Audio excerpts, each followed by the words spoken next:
Herkese merhabalar. Ben doçent doktor Oktay Aydın, genel cerrahi uzmanıyım. Bugün mide balonu hakkında merak ettiğimiz soruları cevap bulmaya çalışacağız. Mide balonu 2000'li yıllarda kullanımı gittikçe artmaya başlayan obezitenin tedavisinde cerrahi dışı alternatif yöntemlerden birisidir. Mide balonunun farklı türleri vardır. Suyla şişirilen, havayla şişirilen, endoskopik yöntemle yerleştirilen veyahut da yutulabilir balon diye tabir ettiğimiz farklı balon türleri vardır. Mide balonu uygulama yöntemleri türüne göre değişmekte. Yutulabilir balonlar endoskopisi olaraktan radyoloji kontrolüyle uygulanabiliyor. Bir miktar suyla yutulup daha sonrasında şişirebiliyor. Ancak Türkiye'de ve dünyada en sık kullanılan balon endoskopik balonlardır. Endoskopik balonlarda öncesinde bir hasta değerlendirmesi yapılır. Endoskopik olaraktan mide değerlendirilir. Uygun görülen mide içerisine balon endoskopi eşliğinde yerleştirilir. Daha sonrasında bir miktar suyla yaklaşık 450 ila 550 cc arası serum fizyolojik dediğimiz suyla şişirilerekten balon işlemi, yerleştirme işlemi tamamlanmış olur. Mide balonu uygulayacağımız hastalar iki grupta yer alıyor. Birinci grup hastalar kilosu aşırı yüksek olup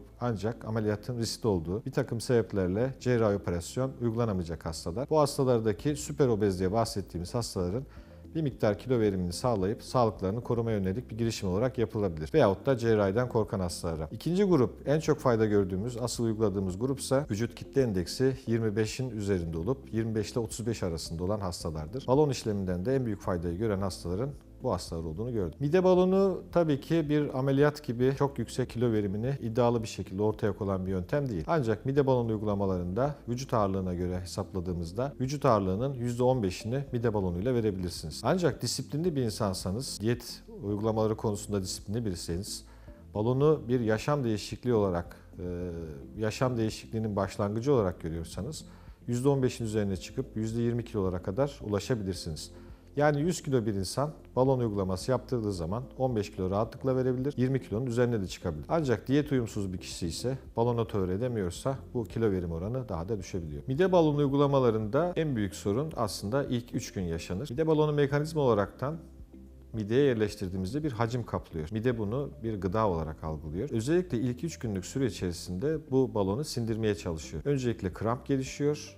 Krampla beraber bu mide balonunu atamayacağını anladığı için mide bu defa kusmaya dönüşüyor. Tabii ki bu dönemde tecrübeli merkezlerde yaptırmanın faydaları uygun medikal tedavilerle birlikte bu ilk 3 günlük yaşanan sorunları minimal düzeye indirmemiz gerekiyor. Bundan sonraki süreçte ise hastalar tabii ki daha önce beslenme alışkanlıklarına eğer devam edecek olurlarsa bu kusma atakları devam edebilir. Burada dikkat etmeye gereken nokta, mide balonu uyguladığımız zaman hastaya artık gıdanın mideden geçiş süresi oldukça uzuyor. 2 katı, 3 katına çıkıyor. Örnek veriyorum, daha öncesinde bir kahvaltı masasına oturdunuz. 15 dakikada yemeğinizi bitiriyorsunuz. Balonlayken de aynı işlemi yapacak olursanız midenizdeki hacim küçüldüğü için bu size büyük bir eziyet haline gelir. O yüzden gıdaları tüketirken özellikle ilk hafta sıvı gıdalar tüketilmesini öneriyoruz. Mideden geçiş azaldığı için az ve sık beslenmeyi öneriyoruz. Gıdaların iyi çiğnenerek yutulmasını öneriyoruz. Normal şartlarda bir yemeği ne kadar sürede yiyorsanız bu süreyi yaklaşık 3 katına çıkarmanızı öneriyoruz. Mide balonlarında rutin uygulamalar yaklaşık 6 aydır. Yutulabilir balonlarda balonun eriyip atılması yaklaşık 4 ay sürer. Mide balonlarındaki ideal kilo verim süresinin minimum 3-4 aylık süreç içerisinde gerçekleştiğini görüyoruz. Mide balonunda kilo verimi gerçekleştirdikten sonra neden 6 aya kadar takip ediyor? Bir insanın yeme disiplinine ulaşması için balonun varlığıyla beraber değiştirdiği bu yeme disiplininin devam ettirebilmesi için 6 aylık sürenin yeterli olduğunu düşünüyorum. Eğer bu 6 ay süre içerisinde hasta ideal kiloyu verdiyse balon çıkardıktan sonra hastayı tekrar değerlendiriyoruz. Uyumlu bir hasta.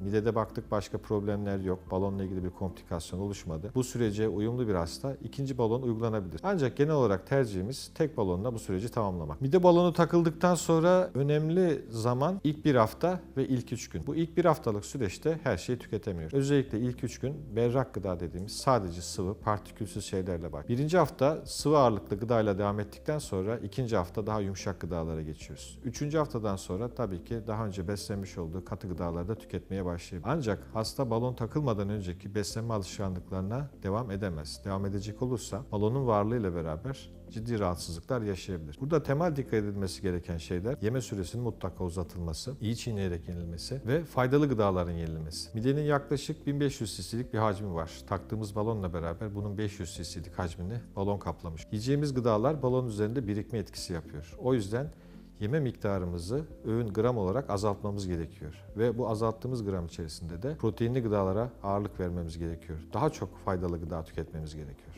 Mide balonu uygulayacağımız hastalarla öncelikle yüz yüze görüşüyoruz. Hastaların beklentilerinin makul ölçülerde olması lazım. Hastaların obeziteye iten sebepler neler? Bunları değerlendiriyoruz. Hastaların vücut kitle endekslerine bakıyoruz. Hastaların daha öncesinde midesinden bir ameliyat geçirip geçirmemesi, aktif mide hastalıklarının olup olmaması, hastaların reflüks şikayetinin olup olmaması bizim için önemli. Bütün bu değerlendirme yapıldıktan sonra balonu anestezi altında uyguluyoruz biz. Anestezi altında uyguladığımız için hastalardan kan, akciğer, EKG parametrelerine bakıp hastaların bu işlem için sağlıklı ve uygun olup olmadıklarını değerlendiriyoruz. Uygun gördüğümüz hastaları ertesi gün balon işlemi için davet ediyoruz hastanemize. Yaklaşık 8-10 dakikalık bir işlem. Damardan sakinleştirici ilaçlar verilerekten anestezi altında bu işlemi tamamlıyoruz. Tabii ki endoskopi öncesinde yapmış olmamız en büyük faydası, öncelikle mideye giriyoruz. Mide içerisinde herhangi bir yara, lezyon ya da ülser var mı? Bunları değerlendiriyoruz. Veyahut da mide fıtığı var mı hastanın? Bunlara bakıyoruz. Hastanın midesinde aktif olarak ülser varsa bunlardan biyopsi alıyoruz ve balonu takmamız o an için uygun olmuyor. Balon tahriş edici bir etkiye sahip olacağı için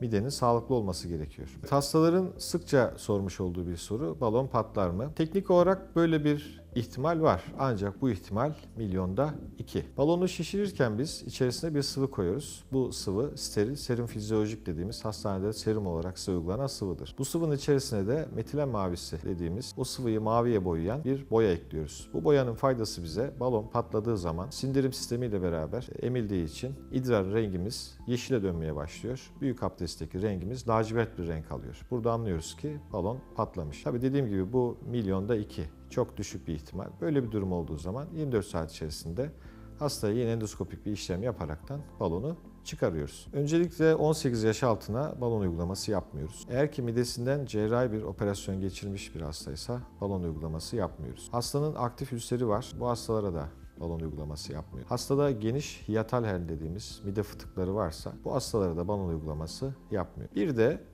balonu mucize olarak gören, sihirli değnek olarak gören kişilere balon uygulamasını önermiyoruz. Balonun 2 farklı türü olduğunu söylemiştik. Birisi yutulabilir diye bahsettiğimiz balon. Bunlar için çıkarmak için başka bir işleme gerek yok. Doğal yollarla balon kendisi eriyerekten hastanın gaytasıyla beraber çıkıyor. İkinci balon dünyada en sık kullanılan, bizim de en sıklık olarak kullandığımız endoskopik yöntemle yerleştirdiğimiz balonlar 6 ay sonra yine endoskopi ile hastaları sedasyon altında 10 dakikalık bir işlemle aynı yerleştirdiğimiz süreçler içerisinde hastanın midesine girerek endoskopla bu balonun önce sıvısını alıyoruz, sonra da balonu çıkarıyoruz. Obezitenin tedavisinde hem cerrahi hem cerrahi dışı yöntemler dünyada gittikçe artıyor. Obezite ciddi bir hastalık. Doğal yöntemlerle bu kiloları veremiyorsanız, gayret ettiniz ama olmuyorsa, kendinize destek ya da yardımcı bir yöntem arıyorsanız hekimlere başvurabilirsiniz, bizlere başvurabilirsiniz. Size bu süreçte elimizden gelen desteği sağlayacağız. Ben Doçent Doktor Oktay Aydın. Bugün balon uygulamaları hakkında merak ettiğiniz soruları cevaplamaya çalıştık.